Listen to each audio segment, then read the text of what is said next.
La vérité, c'est que les personnes qui ne respectent pas leurs engagements, regardez bien leur vie. Très souvent, ces gens ne respectent pas leurs engagements avec vous, mais pas avec les autres. Ils ne respectent pas leurs engagements parce qu'ils ne font pas de leurs engagements avec vous une priorité.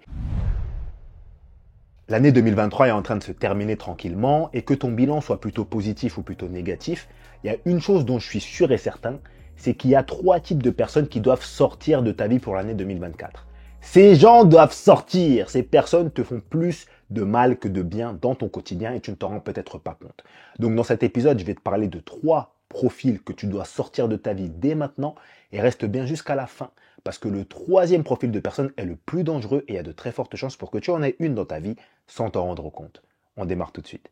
Pour commencer, pour l'année 2024, il y a vraiment un type de personnes que tu dois à tout prix sortir de ta vie dès maintenant, ce sont les personnes médisantes. Et quand je te parle de médisance, je ne suis pas en train de te parler d'une personne qui dit du mal d'une autre personne. Je suis en train de te parler d'une personne qui dit du mal d'une autre personne sans lui avoir dit en face à face au préalable. Et ça, pour moi, ça fait absolument toute la différence.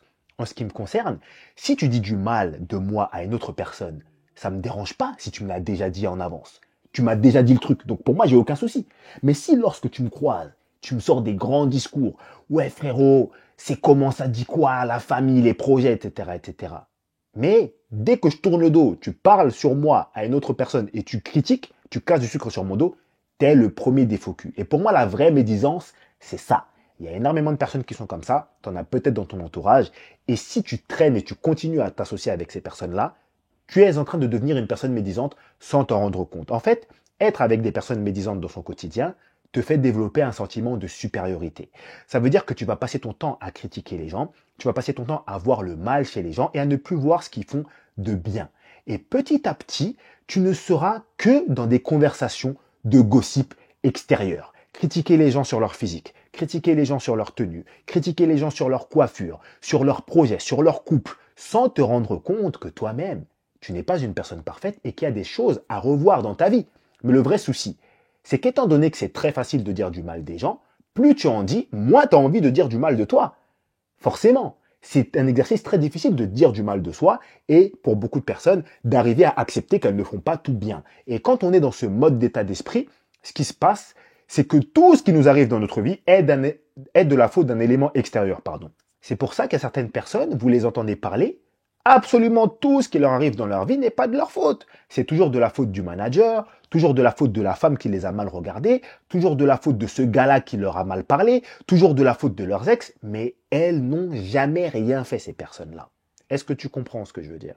Et le vrai problème là-dedans, c'est que tu es tellement occupé, ces gens-là sont tellement occupés à parler en mal des gens que ça les écarte de la chose la plus importante, leur développement personnel. Quand c'est pour être dans la vie des gens, là, tout le monde a un avis. Oh, lui devrait faire ça dans sa relation. Elle devrait faire comme si lui, ceci, cela. Mais toi-même, où en sont tes projets? Ton couple, comment ça va? Qu'est-ce qui se passe dans ta vie pro?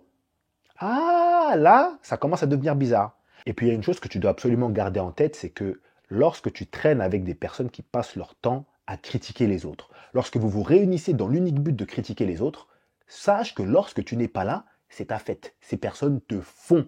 Littéralement, elles te critiquent comme pas possible. Et crois pas que parce que tu es dans le groupe d'amis, tu as un totem d'immunité. C'est pas Koh-Lanta. Ce genre de groupe d'amis, très souvent, c'est très malsain. Et dès qu'une personne est absente, ça la fait. Ça la critique comme pas possible sur absolument tous les angles. Donc, il n'y a absolument aucun intérêt à garder des personnes médisantes dans ta vie pour l'année 2024. Ça dégage maintenant. Pour continuer, le 2e type de personnes que tu dois à tout prix sortir de ta vie pour l'année 2024, ce sont les personnes qui ne sont pas fiables. Donc les personnes qui ne respectent pas leurs engagements. Les personnes qui arrivent constamment en retard à tous vos rendez-vous. Les personnes qui ne respectent pas ce qu'elles disent.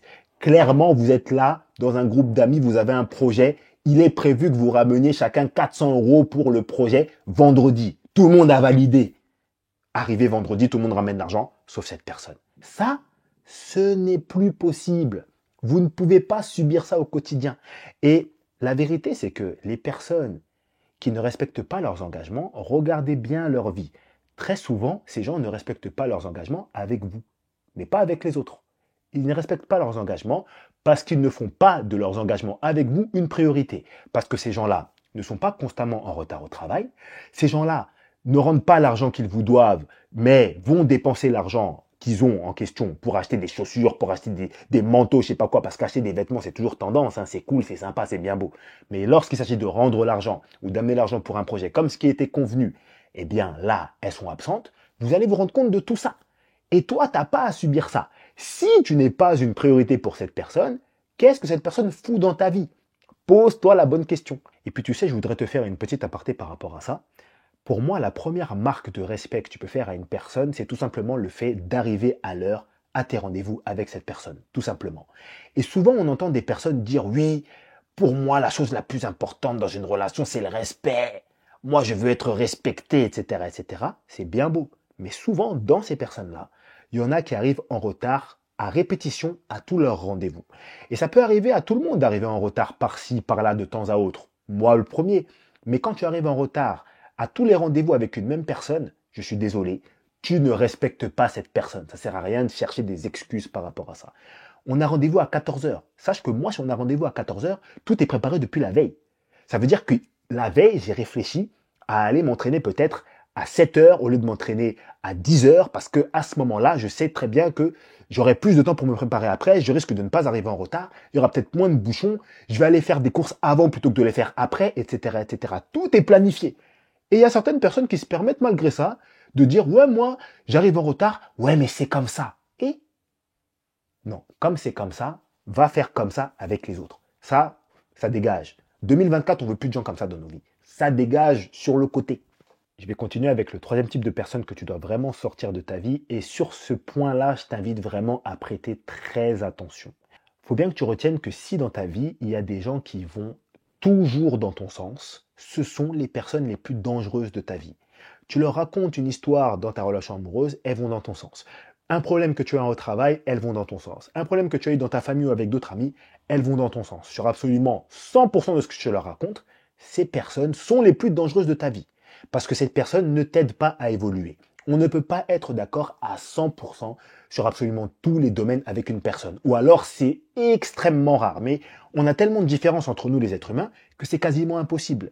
Et la vérité c'est que si une personne n'est pas capable de te dire que tu as gaffé sur une affaire, si une personne n'est pas capable de te dire « tu vois là, j'entends ton histoire, mais c'est ta faute, regarde ce que tu as fait. Peut-être que tu aurais pu parler autrement. » Eh bien là, sache que cette personne ne t'aide pas à évoluer.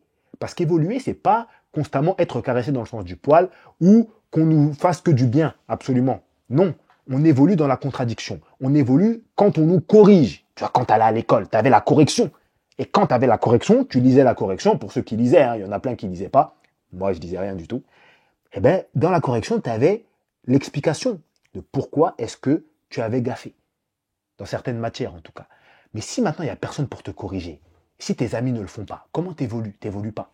Et souvent, il y a des personnes qui sont amies avec d'autres, elles savent très bien que leur ami a gaffé sur une affaire, elles vont rien dire. Pourquoi? Elles vont se dire, ah ben moi, c'est pas à moi de dire. Ah bon? Si c'est pas à toi de dire, c'est à qui de dire? C'est ton ami ou pas?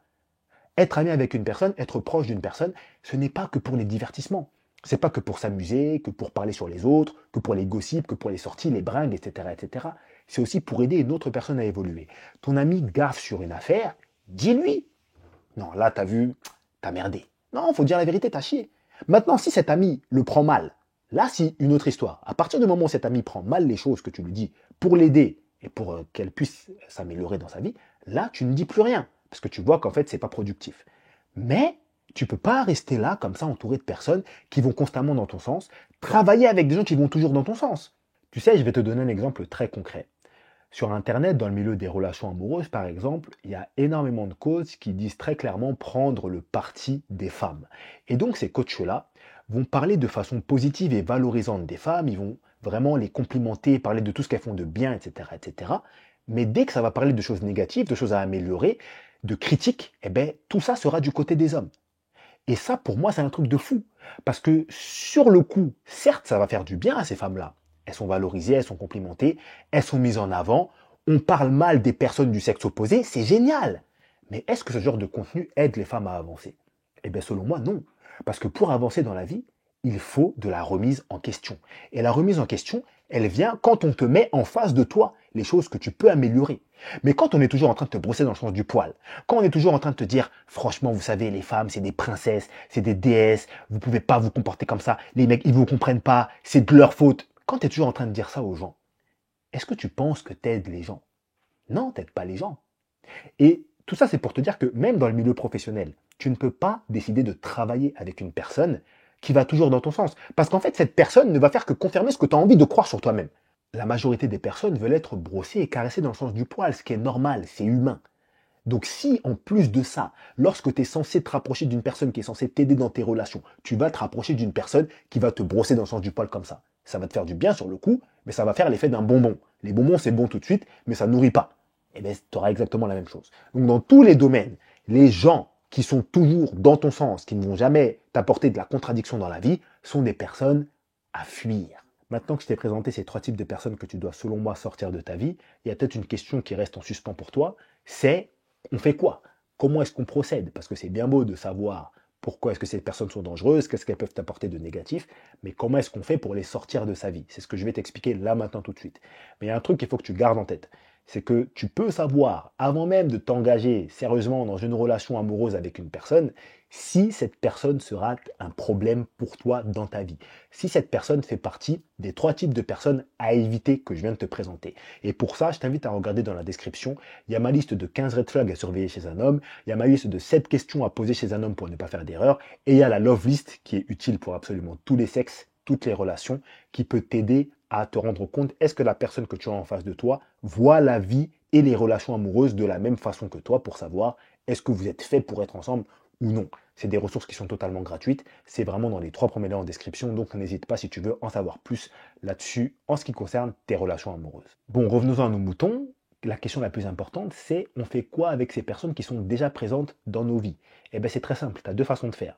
Si ce sont des personnes, premièrement, dont tu peux te séparer facilement, des personnes avec qui tu n'as pas une très forte attache, des personnes que ça ne te dérange pas de ne plus avoir dans ta vie, des personnes qui ne sont pas importantes, vire-les définitivement, coupe le contact. Tu vois, un ami d'amis, une connaissance, un ancien collègue de travail avec qui tu as bossé pendant des années, mais vous n'êtes plus dans la même entreprise actuellement, pourtant vous avez quand même gardé contact, tu te rends compte que cette personne te nuit plus qu'elle te fait du bien dans ta vie, ça ne sert à rien de la garder.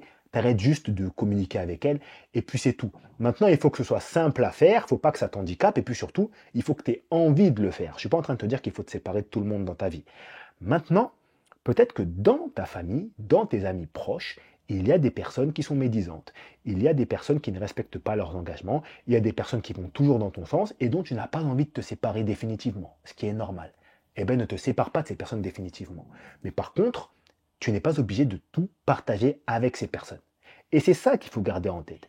Tu n'es pas obligé de parler de toutes tes affaires avec tous tes amis. Tu n'es pas obligé de compter sur toutes les personnes de ton entourage, sur toutes les personnes de ta famille. Si tu sais qu'une personne de ta famille ne respecte pas ses engagements et que vous avez besoin pour un projet professionnel de sa participation, tu as besoin de sa participation pour un projet, je ne sais pas, genre elle doit cotiser ou quoi, ne compte pas sur cette personne, ne l'inclus pas dedans. Tu peux très bien dire à cette personne, écoute, là on va faire une tontine, tu n'es pas dedans. Tu n'es pas dedans. Parce que tu ne respectes pas tes engagements. Voilà.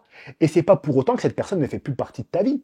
Juste, tu prends le meilleur de cette personne et tu décides de laisser le mauvais. Pourquoi est-ce que c'est pas bien de se séparer définitivement de toutes les personnes qu'il y a dans notre vie? Parce que on entend parfois des personnes dire ça sur Internet. Séparez-vous des gens définitivement. Si vous mettez un peu des bâtons dans les roues sur certains sujets, virez-les de vos vies, etc., etc. C'est bien beau. Mais faut pas oublier que certaines personnes ont des défauts, mais ont également des qualités qui te font du bien dans ta vie. Des personnes qui parfois arrivent à te remettre en question sur d'autres sujets. Des personnes qui te font rire. Des personnes qui t'apprennent des choses, qui t'apportent de la joie, qui t'apportent de la douceur, etc., etc. Et donc, on ne peut pas, dès qu'on remarque un trait négatif chez une personne, la virer, la balancer définitivement de sa vie. C'est pas comme ça. Surtout qu'il ne faut pas oublier quelque chose, les amis, c'est que nous-mêmes, nous ne sommes pas parfaits. Nous-mêmes, nous avons des défauts, et c'est pas pour autant que nos amis, nos membres de la famille, nos proches, nous virent constamment de leur vie. Non. Donc il faut toujours avoir un état d'esprit mesuré par rapport à ça. Il y a du négatif, il y a du positif. Il faut accepter de prendre que le positif chez les gens et laisser le négatif ailleurs. Et ça, comment on le fait? En dosant. En comptant pas sur tout le monde tout le temps. En racontant pas ses histoires à tout le monde. En mettant pas tout le monde dans ses projets. Et c'est pas une obligation. Le vrai problème qu'il y a, c'est que certaines personnes ont une certaine peur et ressentent une certaine forme de pression.